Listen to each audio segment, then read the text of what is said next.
کیونکہ ہمارے معاشرے میں یہ بات بھی عام ہے کہ کچھ لوگ پروفیشنل ہوتے ہیں استخارہ کرنے والے، کہ لوگ ان کے پاس جاتے ہیں اور کہتے ہیں کہ اچھا یہ لڑکے کا نام ہے، یہ لڑکی کا نام ہے، آپ اس کے بارے میں بتائیے کہ یہ رشتہ کامیاب رہے گا یا نہیں رہے گا. اب آپ دیکھیے کہ ایک تیسرے شخص کو کہاں سے پتا چل گیا، اس کے پاس کون سا سورس ہے یہ جاننے کا کہ اس نے کل کے فیوچر میں جھانک کے دیکھ لیا آج یہ رشتہ کامیاب ہوگا یا نہیں ہوگا. ایسی چیزیں بھی انسان کے لیے توہمات کے دروازے کھولتی ہیں اور اس کے لیے پریشانیوں کا سبب بنتی ہیں، اور ایسی چیزوں پر بھی یقین نہیں کرنا چاہیے کیونکہ اللہ کے سوا غیب کا علم کسی کو نہیں. اچھا، پھر بعض لوگ یہ کہتے ہیں کہ کسی اور کو کہتے ہیں کہ تم میرے لیے استخارہ کر کے دو. اب آپ دیکھیے استخارے کی دعا میں لکھا ہے یا اللہ اگر یہ بات میرے لیے اچھی ہے تو کر دے.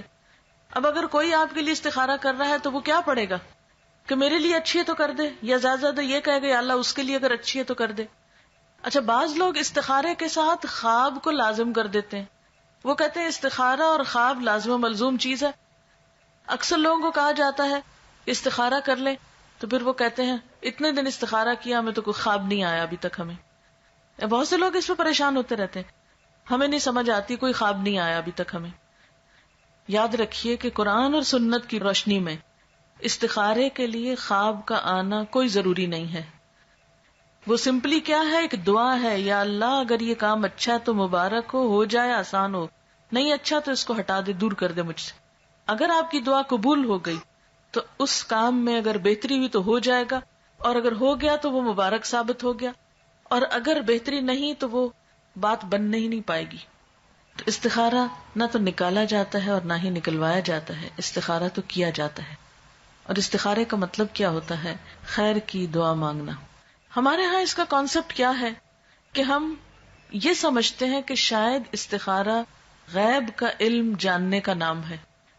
اس کو ہم نے ایک طرح کی فال بنا لیا ہے، جبکہ فال لینا بھی اسلام میں پسندیدہ نہیں ہے، کیونکہ غیب کا علم تو اللہ کے سوا کسی اور کو ہے ہی نہیں. کل کیا ہونے والا ہے یہ کسی کو نہیں پتا. کوئی شخص بھی جو یہ غیب دانی کا دعویٰ کرے یا اس قسم کی کوئی بھی باتیں کرے وہ ہمارے دین میں پسندیدہ نہیں.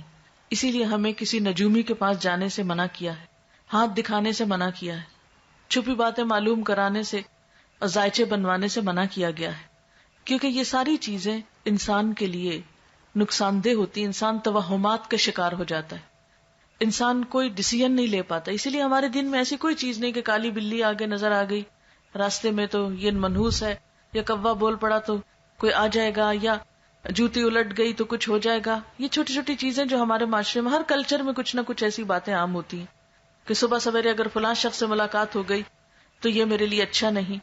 ہمارے دین میں کیا ہے کہ ہر خیر اور شر کا مالک اللہ ہے. کوئی کسی کو نقصان نہیں دے سکتا جب تک اللہ نہ چاہے، کوئی کسی کو فائدہ نہیں پہنچا سکتا جب تک کہ اللہ نہ چاہے. اس لیے ایک مومن جو ہوتا ہے وہ لوکانیات پہ، یعنی کاش یہ ہوتا، کاش وہ ہوتا، وہ اس پر اعتماد نہیں کرتا، اور نہ اس کی زندگی میں کاش ہوتا ہے. اور بہت زیادہ کاش کہنے سے بھی منع کیا گیا ہے کیونکہ یہ شیطان کا دروازہ کھول دیتا ہے. یعنی شیطان کو انسان کے دل میں وسوسے ڈالنے کا موقع مل جاتا ہے، انسان کے دلوں میں حسرتیں پیدا کرتا ہے. اب بعض اوقات ایسا ہوتا ہے نا کہ کوئی عزیز رشتہ دار گھر سے نکلتا ہے، اچانک کوئی ایکسیڈنٹ ہو جاتا ہے تو عموماً لوگ کہتے ہیں کاش آج وہ جاتا ہی نہ، کاش وہ آج ایسا نہ کرتا تو ایسا نہ ہوتا. تو بات یہ ہے کہ کاش کی وجہ سے کوئی چیز ٹلتی نہیں. تقدیر کے اوپر ایمان ضروری ہے، اور تقدیر پر ایمان لانے والا مطمئن ہو جاتا ہے، پرسکون ہو جاتا ہے، خوش رہتا ہے. کیونکہ اگر ہم تقدیر پر ایمان نہیں بھی رکھتے تو بھی آپ دیکھیں کہ اللہ کے فیصلوں کو ہم ٹال نہیں سکتے، ہم اس میں تبدیلی نہیں کر سکتے. اس لیے استخارہ غیب جاننے کا ذریعہ نہیں ہوتا. اس کا مسنون طریقہ کیا ہے؟ استخارہ کس طرح کرنا چاہیے؟ استخارہ زندگی میں جب بھی انسان کو کوئی اہم کام پیش آئے، کوئی اہم معاملہ سامنے آئے، تو اس موقع پر انسان کو 2 نفل پڑھ کر دعا مانگنی چاہیے. 2 نفل اس بات کے، اور وہ مسنون دعا کیا ہے؟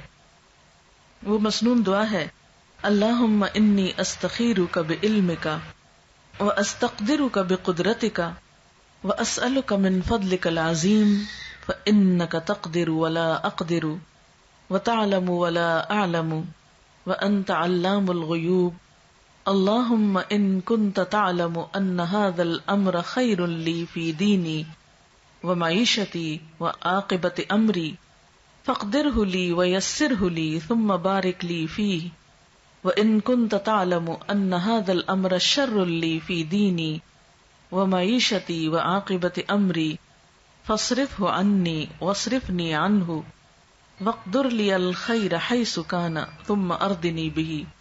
یہ ہے مسنون دعا. اس کے بارے میں حدیث پاک میں آتا ہے، حضرت جابر رضی اللہ تعالی عنہ کا بیان ہے کہ نبی صلی اللہ علیہ وسلم جس طرح ہمیں قرآن پڑھایا کرتے تھے اسی طرح ہر کام میں استخارہ کرنے کی بھی تعلیم دیتے تھے. فرماتے جب تم میں سے کوئی کسی اہم معاملے میں فکر مند ہو تو 2 رکعت نفل پڑھے اور پھر یہ دعا پڑھے. یعنی آپ صلی اللہ علیہ وسلم جیسے قرآن پاک کی کوئی سورت سکھاتے تھے ایسے ہی یہ دعا سکھاتے تھے اپنے صحابہ کو. اور ساتھ ہی کیا تعلیم دیتے کہ جب بھی کوئی اہم کام ہو، اہم معاملہ ہو تو کیا کرو؟ نفل پڑھ کر یہ دعا پڑھو. اہم کاموں میں خود مثلاً جس کی شادی ہے، شادی ایک اہم فیصلہ ہے نا زندگی کا، جس کی شادی ہے وہ خود بھی پڑھے یہ نفل اور ماں باپ بھی پڑھے، ماں یا باپ دونوں میں سے کوئی ایک پڑھ لے. اس کا ترجمہ کیا ہے اور یہ کیوں پڑھا جائے؟ نبی صلی اللہ علیہ وسلم نے فرمایا استخارہ کرنے والا کبھی نامراد نہیں ہوتا، استخارہ کرنے والا کبھی نامراد نہیں ہوتا، مشورہ کرنے والا کبھی نادم نہیں ہوتا، اور کفایت شعاری سے کام لینے والا کبھی کسی کا محتاج نہیں ہوتا. یعنی جو شخص مشورہ کرتا ہے اس کو پھر شرمندگی نہیں ہوتی، اور جو شخص بچت سے کام لیتا ہے پھر وہ کسی کا محتاج نہیں ہوتا، کیونکہ وہ اپنی ضرورت کے وقت کے لیے پہلے سے ہی تیاری کر کے رکھتا ہے. اور اللہ تعالیٰ سے استخارہ کرنا یعنی ایک طرح سے مشورہ کرنا بھی ہے اور خیر کی دعا مانگنا بھی ہے. یہ انسان کے لیے ایک سعادت کی بات ہے کہ وہ کسی اہم معاملے میں اپنے رب سے مشورہ کر رہا ہے اور پھر اس کے فیصلے پر راضی ہے. اور آپ جانتے ہیں کہ تقدیر پر راضی ہونا جو ہے، تقدیر پر راضی ہونا یہ ایمان کا حصہ ہے. جب ہم استخارہ کرتے ہیں اور اس کی دعا پڑھتے ہیں تو اس کا مطلب کیا ہے؟ دعا کا ترجمے سے ہی آپ کو پتہ چل جائے گا. ترجمہ ہے خدایا میں تجھ سے تیرے علم کے واسطے سے خیر کا طلبگار ہوں، تیری قدرت کے ذریعے تجھ سے تیرے عظیم فضل کا سوال کرتا ہوں، اس لیے کہ تو قدرت والا ہے اور مجھے ذرا قدرت نہیں، تو علم والا ہے مجھے علم نہیں، تو غیب کی ساری باتوں کو خوب جانتا ہے. خدایا اگر تیرے علم میں یہ کام میرے لیے بہتر ہے میری دین اور دنیا کے لحاظ سے اور انجام کے لحاظ سے تو میرے لیے اسے مقدر کر دے. یعنی جب کسی بھی کام کے لیے ہم استخارہ کریں تو اس کو ذہن میں رکھنا چاہیے کہ اگر یہ چیز میرے دنیا اور آخرت کے لحاظ سے اچھا ہے تو اس کو میرے لیے مقدر کر دے، یعنی میری قسمت میں کر دے، میرے لیے اس کو آسان کر دے، میرے لیے اس کو مبارک بنا دے. اور اگر تیرے علم میں یہ کام میرے لیے برا ہے میرے دین اور دنیا کے لحاظ سے اور انجام کے لحاظ سے تو اس کام کو مجھ سے دور رکھ اور مجھے اس سے بچا کے رکھ اور میرے لیے خیر اور بھلائی مقدر کر دے جہاں کہیں بھی ہو، پھر مجھے اس پہ راضی بھی کر دے. کتنی خوبصورت دعا ہے. یہ ہے دراصل استخارہ کہ اللہ اگر تو یہ چیز میرے حق میں اچھی ہے تو اس کو آسان کر کے مبارک کر دے، اور اگر اچھی نہیں تو اسے ہٹا دے مجھ سے اور مجھے اس سے ہٹا دے. اب آپ سوچئے کہ اس استخارے کی دعا کا نتیجہ کیا ہونا چاہیے؟ یہی نا کہ یا تو کام ہو جائے یا پھر نہ ہو. اگر ہو جائے تو پہلے سے ہی ہم نے دعا مانگ لی کہ یا اللہ اب یہ ہمارے لیے بہت اچھا ثابت ہو، اور اگر نہیں ہوتا تو بھی ہمیں اس پہ راضی ہو جانا چاہیے، تسلی ہونی چاہیے کہ اللہ کو منظور نہیں اور اس میں ضرور ہمارے لیے کوئی بہتری ہے کہ اس کام کے ہونے کا سبب نہیں بنا. اور اس طرح انسان جو بھی فیصلہ کرتا ہے اس پر نادم نہیں ہوتا، پشیمان نہیں ہوتا، بعد میں پچھتاتا نہیں. اگر کام کرنے کے بعد انسان سمجھتا ہے کہ بہت اچھا رہا، سب ٹھیک ہو گیا اور اچھا رہا، تو بھی کیا سمجھتا ہے کہ یہ میرے رب نے مجھے عطا کیا ہے، اس کو کوئی تکبر نہیں آتا اس پر. اور اگر کام ہو جاتا ہے اور بعد میں دیکھتا ہے کہ اس کا نتیجہ اچھا نہیں نکلا تو بھی اس میں ندامت نہیں ہوتی کہ میں نے تو اللہ سے دعا کی تھی، اگر پھر بھی ٹھیک نہیں ہوا تو اس میں بھی ضرور میرے لیے کوئی سبق ہوگا.